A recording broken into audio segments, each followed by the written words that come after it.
So I've been reading this book, listening and reading. I think both are cool. Called Determined by Robert Sapolsky. I think I've talked about this before. There's another book by his I really liked called Behave. Whenever I read a book I like, I really am always curious to go read what the popular consensus or unpopular consensus is of an author.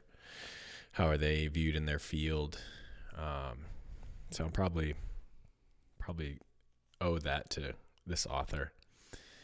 But he's a neuroscientist, and man, the book is uncomfortable, and it talks a lot about really based on the discussion of this concept of determinism and free will versus free will. Are there certain elements of our genetic makeup, environment, upbringing? How much do they influence us?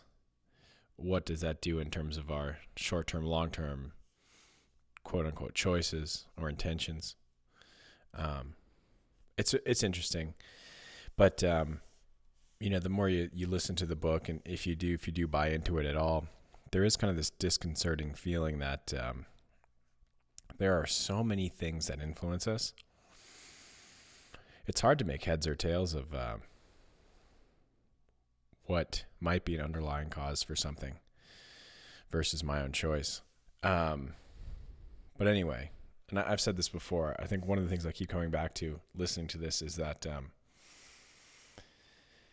even if it wasn't the case, that I had as much agency over my own life as I'd like to think. I'm pretty convinced at this point in time, though I'm not done with the book and picking up some other things around this topic, I'm pretty convinced at this point in time that my life is happier when I proceed forward with that belief that my own choices and intentions can impact myself the best. And despite my circumstances, regardless of how I might feel or want to react, I can have the most influence over my own perspective. Maybe not, but I do think there's a better life outcome in that direction. But man, the book is, at this point, I'm not very far into it, maybe 4 or 5 chapters. Not the best feeling in the world. Kind of makes you a little bummed out, but that's been an interesting read so far. And it got me thinking a little bit about a quote, and I've shared this here before and we've talked about it, but it came up again today, which with the quote is, too much purpose without value creates a crisis of meaning. And the more I think about this quote right now and what it means to me is when you just get stuck in the, I don't want to say mundane tasks of life, because there are days where I super enjoy the routine, mundane even, seemingly mundane tasks, the ones that just kind of quote unquote have to get done and they're there and you're just checking the box. Sometimes I think there's a lot of pleasure in those kinds of tasks, especially if you can look at the accumulation of all that you've done with those tasks and how much they've been repeated. And maybe even if you look at, if it's something could be simple, silly, washing dishes, vacuuming, cleaning the house, that kind of stuff. There is a method to these things. There is a system there, in the routine, there is efficiency in them. And I do think there's value you can extract from those. But yeah, there is a danger too. If all you're doing is the doing, and then long term, without any perspective on value, I think it'd probably be challenging to look back on that and understand that, and look back on that and not have meaning.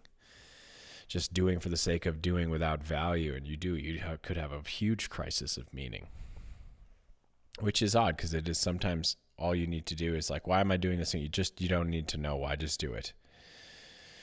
In the short term, there's value in that, but it seems to be the case that in the short term, there's a lot of things that are in value, and it's the added repetition of a thing, which compounds over time and starts to weigh on your life more heavily or more positively or more negatively. And then, my head's been there a little bit on that one, kind of all over the place. For me, this was something that definitely infected working out. For a long time, I was just trying to get back into the habit of working out. And I'd spent so long with the value of working out was the competitive value, the physical value, chasing some sort of glory or notoriety value. Obviously the intrinsic value of trying to be better than I was yesterday. And when I stepped away from competing and, semi-pro exercising, working out was tough. And it was tough because all of a sudden I had this crisis of meaning because I had lots of purpose. I could just do this workout every day. It made a lot of sense. But, it didn't have a ton of value to it. And it took time to change the value. I know I've talked about this before, but this is one popping up more recently, is that it's good to have multiple intrinsic, extrinsic motivators or goals or values, I think. Because singular ones fail at times, depending on the amount of stress applied or the task you're trying to accomplish. But that's where my head was. And I got some neat feedback on the emotional custodian chat. Some insight there. That's one you could talk about a lot. Just, in general, the emotional custodian, going around and cleaning up emotional messes. It's sometimes it's hard to just step back, listen, absorb, especially in the realm of social media. It seems like everybody has their own mess that they want to just put on display and share with you and have you clean up. And I think to some extent, if you're, relatively interested in other people kind of human, sometimes it's challenging not to just get involved. Especially if you're someone who's really helped yourself a lot, or maybe, provided some advice to someone close to you, because you start getting into your head that like, oh, I've helped me, I can help everybody else. And then when that becomes a habit, you're signing yourself up for an epic wipeout at some point, because ultimately you can't control other people. So when you go around with a broom trying to clean up their emotional state, maybe you do a good job for a little while, but you don't actually have any control over it. That's a cool topic. I keep thinking about that one. But like I said, today was mostly focused on reading this book, Determined, thinking about the agency we have over our own lives, which is a pretty hot topic nowadays, both socially, politically. Won't get into that too much here.